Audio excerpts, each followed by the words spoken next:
Hello, and welcome to some fatter, more overweight Frogfoot gameplay.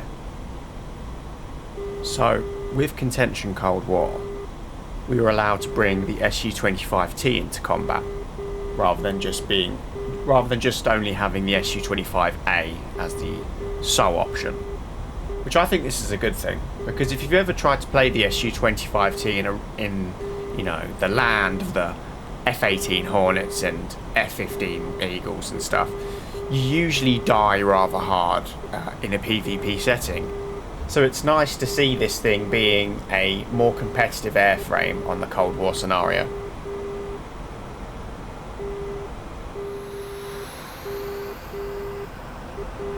So I haven't really overdone it in terms of loadout. I'm bringing these Cab 500 KRs, which are a TV guided bomb. Really well integrated with the Frog's camera in the nose. Makes it really easy to employ. You just need to make sure that you're within launch parameters and it gives you launch permission, and they will practically do what they're told and hit every time. Kind of similar to the GBU-8 hobos that the Phantom carries, but in my opinion this whole system is far superior on the Frog here. I'm going to drop one and then just drop the second one there, so we can drop them like both in quick succession on two separate targets. See them like in the corner of the screen there, whizzing down. I don't really have time to look at the cool explosions though, because we've got some EWR callouts, so some planes within 10 miles, so I'm getting a bit wary. I'm going to drop the dumb bombs. Dumb bombs are not the greatest thing in the world on the Frog. I just took them to kind of test them out a bit. We've also got our KH-25MLs, which you're going to be seeing a lot of later. They are a meme tier missile. Oh, and a P-51 Mustang, or whatever type of propeller plane that is actively chasing me. So we're going to go ahead and use jet technology to get away from that. You can also see in the kill feed our Cab 500 TV bombs did indeed make it to their targets. So yeah, rather nice weapon system in my opinion. You might argue the case, why not just take the KH-29Ts? Well, if you're high enough, you do get similar, if not about the same range out of the bombs as you do those missiles. Also to note, the bombs are physically lighter on your pylons, and they also don't need a massive launch rail to create more drag. So it has its merit. I spy something with my little eye. I don't know how that saying goes off the top of my brain. Something beginning with A10 Warthog.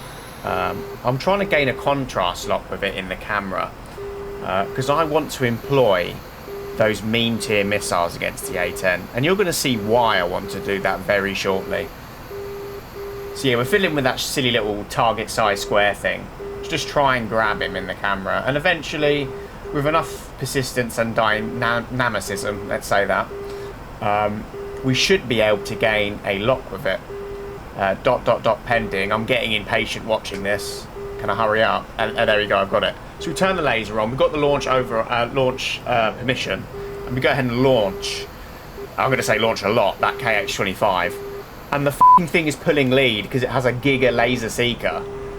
And just total A10 death, straight up immediately.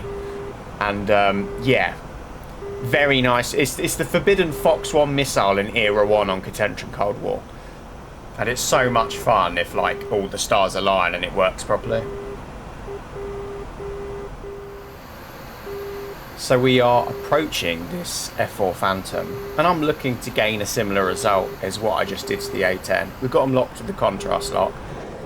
Laser on, and we launch the KH-25. Now this is rear aspect. So you see it's going. It's got a decent amount of burn time, but a very draggy missile. And I'm just waiting, and it actually smashes him. It's a shame I didn't record my live reaction on the mic, because I was basically howling at this point.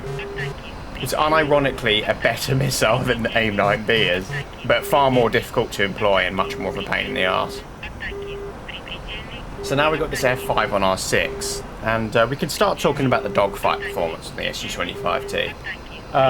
It's not bad, but it's considerably worse than the other Frogfoot that doesn't get this laser KH-25 gimmick for air-to-air. You also get a IR jammer, which completely negates needing flares, especially on this Era 1 when they've only got AIM 9Bs. But just on a side note, IR SAMs fired from the front, and maybe even from the rear as well, can still kill you. I also took only about 50% fuel with me on this trip, because this thing gets more internal fuel than your base Frogfoot. So at this point I've been flying around for a bit, and I'm pretty lightweight. So we were able to hold the rate pretty well. I can't remember right now if I'm using the combat flaps or not. I might be. But you do get a better sustained rate if you do use the combat flaps. So this F5's pulled pretty hard, and we are definitely keeping with him in the rate. And I'm fully expecting to die here, by the way, because there's like other F5s coming in. And although I can't get missiled by their AIM 9Bs while my jammer's on, I'm only at 500 kilometers an hour, can still very much get gunned. But he exits the rate and we launch an R3S at him. He should have no problem catching as he's rather slow, and yeah, it's already domed him. So I start zooming in, trying to look for more threats, and that looks like an F4U Corsair. So the propeller planes really are running wild today. Did you just see that? That was my IR jammer just denying that AIM 9B shot, so very, very grateful, and definitely one of this plane's biggest gimmicks. So we try and do a bit of jinking. We look over the shoulder, and a total F5 moment. He pulled too hard, and now he's a pencil. And we get the ejection. So we're going to call that a manoeuvre kill, so I'm basically God at this point. So I'm looking at a F5 who is terrorising the MiG-21 population, which is not what we want on the red team. And that is just a perfect shot. Bosh. Yeah, very slow. Easy killings. So we got quite a decent result out of last sortie. We got 4 air-to-air kills and a couple of ground targets dealt with. Now I've got this Leopard 1A3 lined up in the camera. And I'm trying to do a bit of lofting to see if I can get away with getting more range out of the bomb and see if it still tracks. So we've just launched the bomb. The same bombs as last time, the Cab 500 KRs. I didn't even bother bringing the dumb bombs. I favour quite a light loadout with the Frog. Somehow I managed to lose that Leopard visually after dropping the bomb, but it did get him. The kill feed has confirmed it.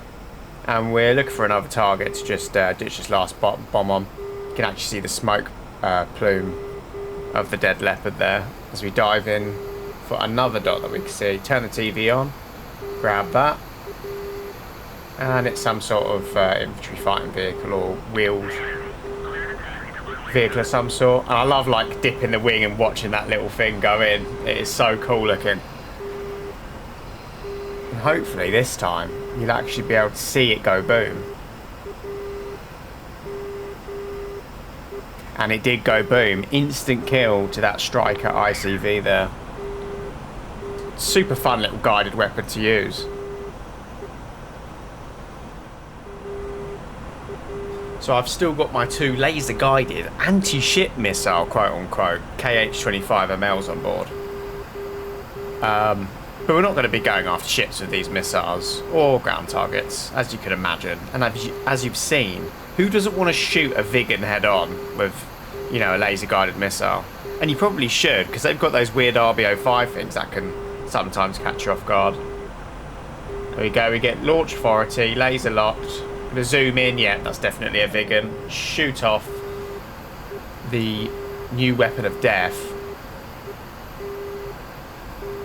Oh, it's just so cool, isn't it? It's just so cool. Nearly crashed into his wreckage, but yeah, worth every penny. Fucking love this missile.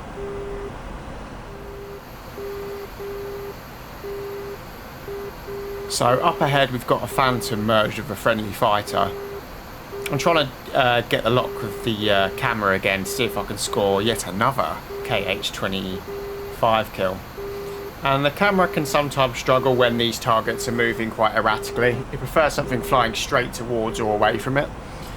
So it just lost track then when we got it. So we get the track, thought, fuck, I better fire this quick. So we fire it off, and it loses the track, or the camera loses track. So it's not like a be-all, end-all weapon system. And we also have to get a direct hit with this missile. You can't, there's no proxy fuse with it. So we fire off the you know, the actual air-to-air missile and get the splash that way. So kind of more boring, but at the same time, the Phantom's dead, so whatever. So I have just merged with an F86 Sabre. Not the plane you really want to be seeing against the Frogfoot. We just switched to the nice fixed Pipper, which is much better than that bouncy pile of shite that's on the other Frogfoot. We are currently skill issuing all across the screen right now, trying to hit this guy. Despite me missing all these gunshots, you're just going to have to take my word for it. This is actually quite a nice gun Pipper, and that was not your Discord. So I kind of go up, and for some reason, like you just saw him on the screen there in the bottom left, but when I was flying this, I for some reason did not see him. And that is really not where you want to be when that F86 Sabre outperforms you pretty hard in the turny turns.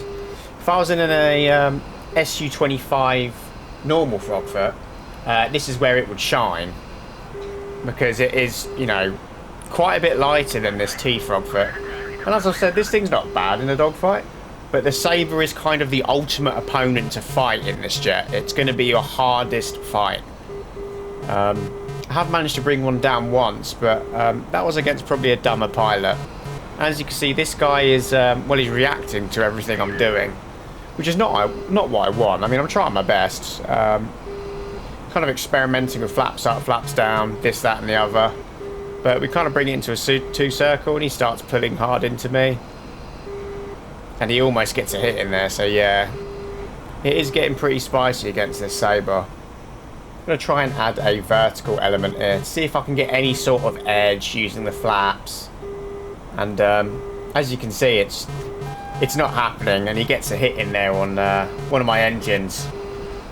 Light damage, but we are getting the infamous tumble dryer sound effect, so I think now I might be a ticking time bomb, as the RPM has slightly dropped on one of my engines. Try and do another yo-yo, because if it didn't work the first time, it might work the second time, right? And as you can see, it's quite easily getting the lead off. You look pretty slow, so we're going to third time's a charm and go up again. Getting some like RWR noises, and so I'm going to start just popping flares, even though I kind of don't need to, but it's just like a reaction at this point, isn't it? We have got a bit of energy up on him, and I believe I use this to nope the fuck out. Because, yeah, fighting a Sabre in this, especially a Sabre who's physically reacting, physically displaying brain cell behaviour, is not a good time. Not a good time when you're in the fatter, more overweight frog, if you will. So, we're decently low on fuel, so we can probably just out-thrust this Sabre, especially because he was slower coming out of that turn, to try and get back to base and land, really.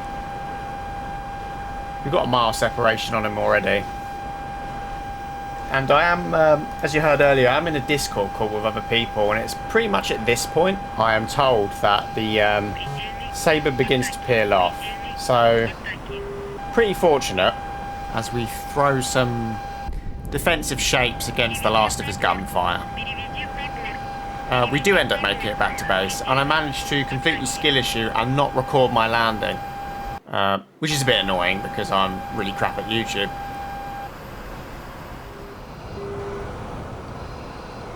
So why not, as a bonus, have me try and show you why this gun Pipper is actually half decent.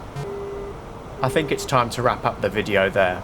So if you guys have watched this and kind of fancy some more competitive PvP action for this Frogfoot in particular, come and join Contention Cold War. Hop in the Discord. And I'll leave the link to that in the video description. Anyways, I hope you all enjoyed the video, and thank you very much for watching.